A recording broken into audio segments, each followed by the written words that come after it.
Bonjour, aujourd'hui je reçois Nicolas Capt, avocat spécialisé dans la sécurité des nouvelles technologies. Maître Capt intervient dans le domaine du conseil et du contentieux dans toutes les problématiques propres et connexes au droit des nouvelles technologies et des médias en général. Il donne aussi régulièrement des conférences dans le domaine du droit des médias et des nouvelles technologies.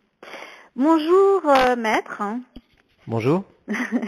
Donc aujourd'hui on va parler des enjeux juridiques du web parce qu'évidemment on parle dans ce podcast de prévention de crise surtout plus que de communication et de management de crise. On est là vraiment pour parler de comment prévenir une crise et que bien sûr aujourd'hui il y a des tas de choses qui sont dans le domaine du droit, disons, que des lois dont nous ne sommes sûrement pas au courant parce que voilà, c'est un peu compliqué pour nous.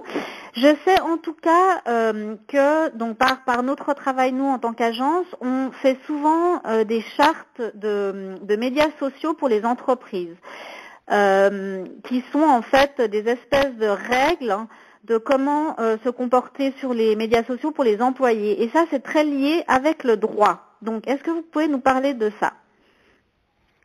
Alors oui, tout d'abord, c'est très lié avec le droit, mais c'est très lié avec la prévention du risque de manière plus générale, à savoir que ces textes ont pour but de limiter les brèches, de limiter des prises de risque excessives dans l'utilisation des médias sociaux. Alors, il est bien clair que l'époque actuelle impose d'utiliser des médias sociaux, quels qu'ils soient, mais au fond, de ne pas oublier les règles qui s'appliquent, que ce soit un rappel des règles légales, de ce qu'on n'a pas tout simplement pas le droit de faire en ligne, ou finalement des risques qui nous guettent, et puis aussi de ce que éthiquement on considère qu'il est bon de faire ou de ne pas faire. Donc je dirais que c'est un document qui permet de cadrer l'activité en ligne de l'entreprise, y compris et peut-être même surtout pour le service chargé de la communication, pour ne pas commettre de faux pas, pour pas qu'il y ait une brèche de sécurité, par exemple que des informations confidentielles se retrouvent sur des médias sociaux, ce qui est arrivé parfois, et ce qui a évidemment des conséquences assez désastreuses. D'accord, donc ça en fait c'est vraiment un papier qu'on rédige avec un avocat spécialisé en fait. Quand une entreprise et une agence par exemple s'asseyent pour rédiger, on fait venir aussi justement un avocat. Alors on n'est pas obligé, hein. Je pense que si on veut disons une forme simple de charte de médias sociaux, on peut en trouver sur Internet. Cela étant, si la situation est un peu plus complexe et que la société a, disons, envie d'avoir quelque chose d'un peu plus tailor-made, évidemment, il y a un intérêt de recourir à un mandataire, mais disons, il n'y a pas une obligation absolue.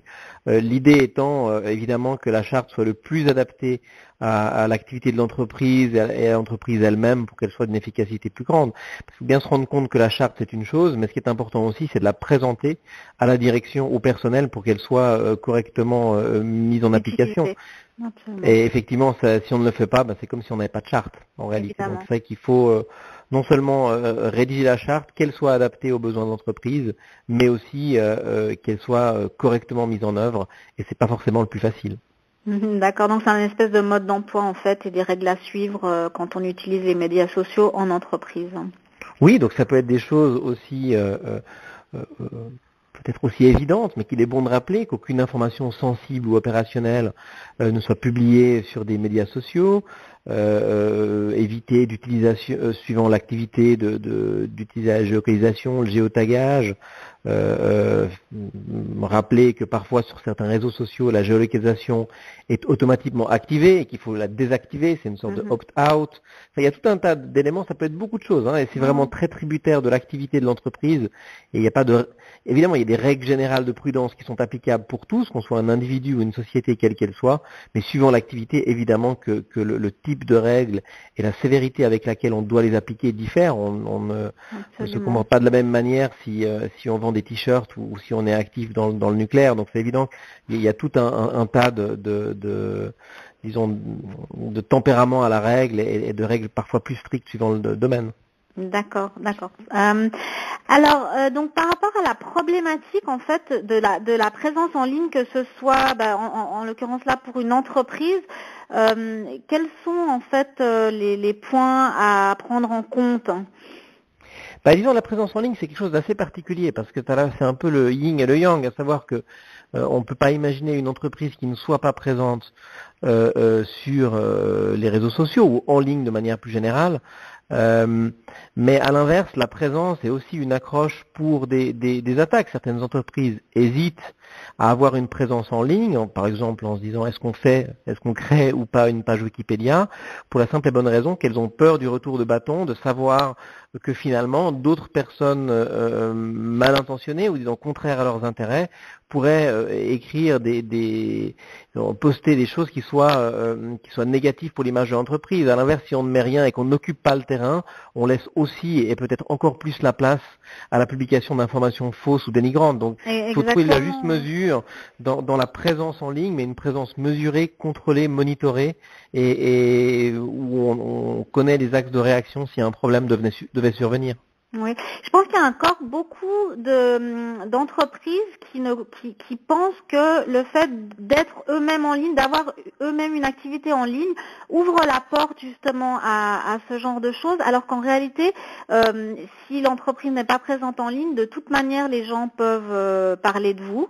Et en mal, donc effectivement, mieux vaut avoir cette présence-là pour pouvoir justement répondre de manière adéquate. Très clairement, il est très utile d'avoir une présence en ligne, d'occuper le terrain, hein, comme on dit un peu dans le jargon, que ce soit sur les réseaux sociaux, que ce soit sur toutes les plateformes finalement, où quelqu'un pourrait créer un canal de diffusion, disons, illégitime, un compte non officiel sur vous, par hypothèse négative, c'est sûr que c'est mieux d'avoir un compte officiel sur toutes ces plateformes, enfin, que ce soit des réseaux sociaux, Twitter ou d'autres, ou n'importe quel autre dispositif, pour occuper le terrain et pour pouvoir plus facilement défendre sa marque, sa réputation, etc. Et puis évidemment, il y a toute la problématique de la réservation des noms de domaine, il faut essayer d'être le plus large possible, parce qu'évidemment, il y a des procédures pour récupérer des noms de domaine qu'une personne aurait déposés de manière illégitime, mais c'est pas forcément très rapide, il faut s'en rendre compte, etc. Donc plus on a une présence en ligne sûre, disons avec des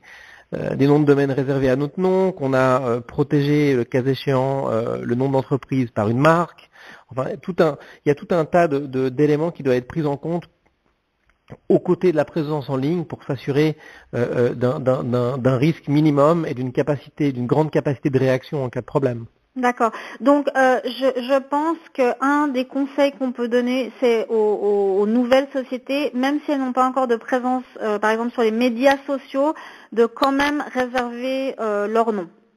C'est juste ? Oui, alors de toute façon, réserver le nom, qu'on l'utilise dans un avenir immédiat ou proche ou pas, c'est toujours une bonne idée et les coûts sont extrêmement faibles. C'est extrêmement faible de réserver un nom de domaine et au fond, on peut en quelque sorte le réserver. Il n'y a pas d'obligation de l'utiliser, simplement il faut le renouveler. Et ça, faut pas oublier parce que parfois ça crée des problèmes assez ubuesques. Faut pas oublier de renouveler. Alors attention, juste parce que là, c'est pas la même chose. Hein. Vous parlez du nom de domaine et moi je parlais du nom sur les médias sociaux. Ah oui, bon, c'est deux choses complémentaires. Voilà. Hein. Le nom de domaine, enfin au fond, pour ceux qui ne sauraient pas, enfin c'est en quelque sorte l'adresse du site. C'est ce qu'il y a entre le www et puis le point quelque chose. Donc ça, c'est le nom de domaine. Et au fond, il y a effectivement la question du nom sur les réseaux sociaux, donc d'avoir un compte au nom de l'entreprise. Donc c'est bien de l'avoir. Par contre, alors la différence, c'est qu'une fois qu'on a créé un compte d'entreprise, il faut l'alimenter, parce qu'il n'y a rien de pire qu'un compte d'entreprise qui a été mis en ligne et ensuite où il n'y a aucune activité. Et ça, c'est mauvais. Alors effectivement, quand on prend la décision, disons, de se positionner sur une plateforme, il faut ensuite alimenter de manière plus ou moins régulière, sinon ça donne une impression, disons, de non-suivi et de manque de professionnalisme. Donc ça, il faut éviter. Alors, c'est marrant parce que donc moi, de mon côté de communicante, en fait, j'aurais eu plutôt tendance à dire, tant pis, j'aurais préféré que les gens réservent leur nom, même s'ils n'ont pas d'activité au début, juste pour pas avoir des fausses surprises, comme il y en a souvent. Plutôt que de dire, parce que ils vont avoir, après les gens vont être sous pression en se disant si on enregistre notre nom sur une plateforme, on va être tout de suite obligé, enfin moi je vois souvent ça. Non, alors je préciserai peut-être un petit peu là, effectivement, je pense qu'on n'est pas obligé d'alimenter dès le début, mais par contre, je précise un peu ma pensée, à partir du moment où on a commencé à alimenter, il ne faut pas s'arrêter. Voilà, oui, c'est ça la différence. C'est-à-dire que le problème d'un rythme décousu, en termes d'image, c'est assez mauvais, et puis ça donne l'impression disons, d'une friche, et ce qui n'est pas le but.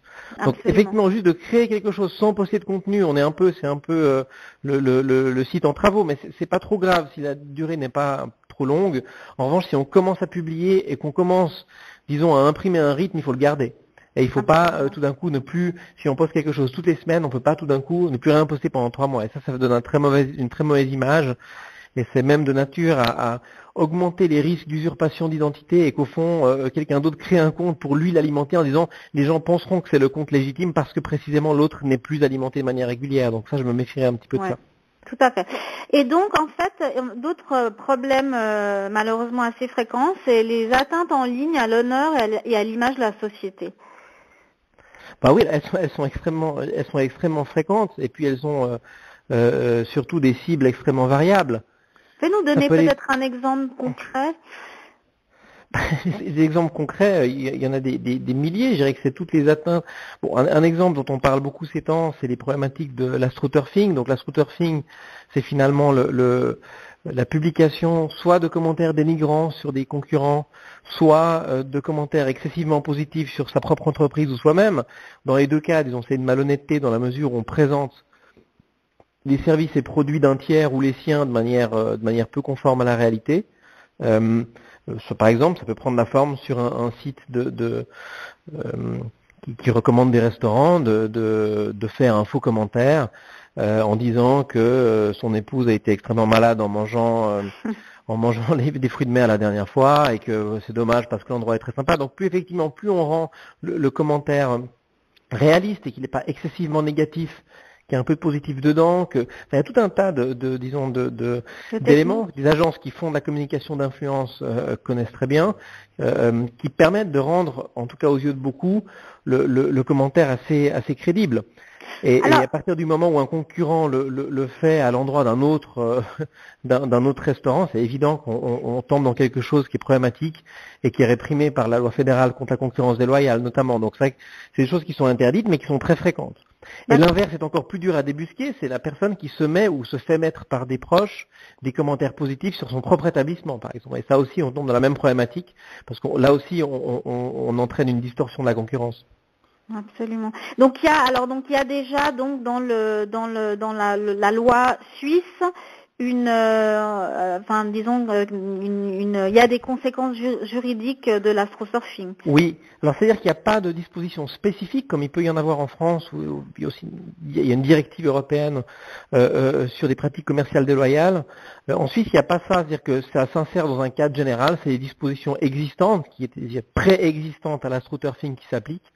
Mais on peut tout à fait imaginer qu'un cas puisse être porté en justice. La vraie difficulté, en réalité, c'est de réussir à prouver ça, à déjà avoir connaissance de l'astroturfing, parce que quand il est bien fait précisément, on a beaucoup de peine à s'en rendre compte, c'est le principe même.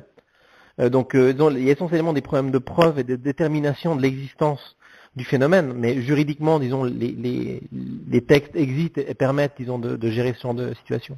D'accord.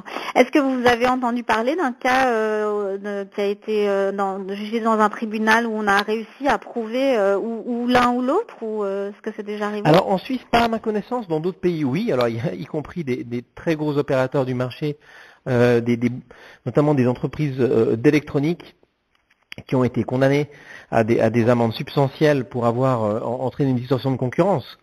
En clair, ils s'arrangeaient pour que leurs produits apparaissent premiers dans des tests, alors qu'on sait qu'il n'y avait aucune transparence par rapport à ça. Donc oui, alors effectivement, il y a eu beaucoup de condamnations, et certaines pour des montants tout à fait substantiels. D'accord. La vague a un peu commencé aux États-Unis, et puis il y a aussi, disons, maintenant des cas qu'il y a eu en Europe, mais historiquement, et même le terme est un terme anglais, enfin américain plus exactement.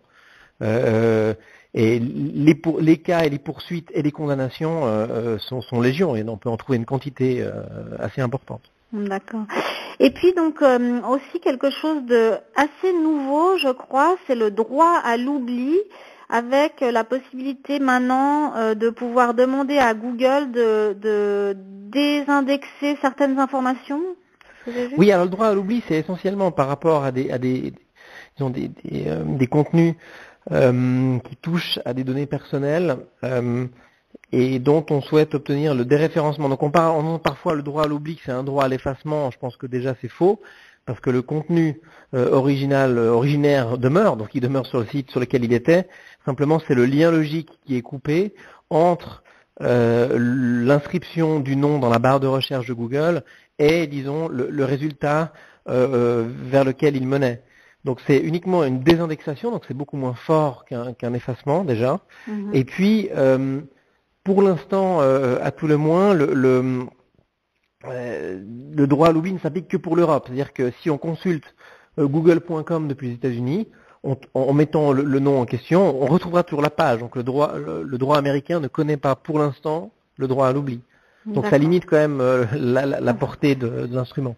D'accord. Et puis d'autre part, j'ai quand même entendu beaucoup de personnes qui ont qui ont soumis donc leur demande à Google. Alors je ne sais pas comment ça se passe, mais ils n'ont pas eu de réponse, ou alors ça a pris plusieurs mois. Enfin, ça marche pas très très bien Alors je pense qu'il y a plusieurs éléments. D'une part, c'est relativement long, quoique le temps de traitement a nettement diminué. Nous, on a fait plusieurs centaines voire milliers de demandes de droit à l'oubli, donc on a une assez bonne expérience.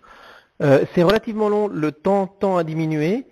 C'est pas toujours très clair parce que finalement c'est des messages automatisés qui disent soit oui on déréférence, soit disent non on ne déréférence pas, soit la troisième voie c'est donnez-nous des informations complémentaires pour décider. Donc il y a un peu trois chemins.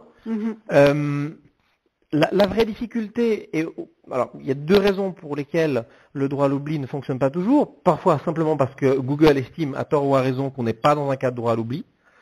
Et puis, une part non négligeable. Comment est-ce que Google a le droit de juger? Enfin, je veux dire, ils sont pas des législateurs.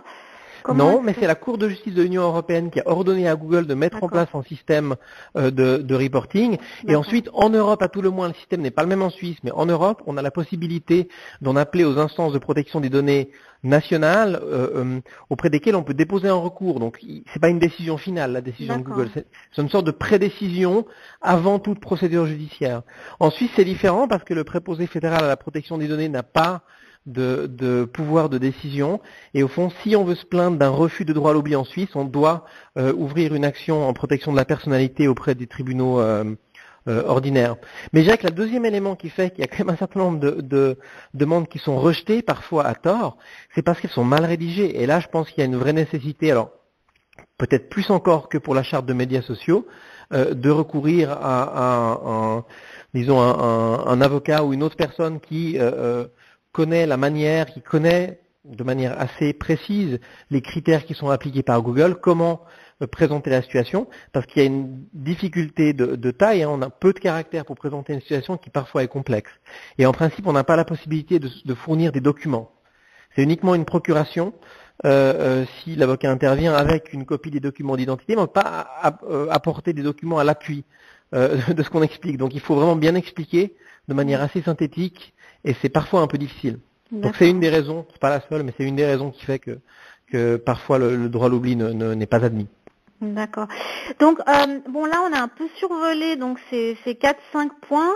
Je voudrais dire que pour ceux qui veulent peut-être en savoir un peu plus, on a organisé donc une journée de workshop de prévention de crise, prévenir une crise à l'ère du digital, et que il y a 5 modules, dont un module entier concerné seulement aux enjeux juridiques du web, justement, je crois que c'est 1 ou 2 heures de cours donnés par Maître Capt.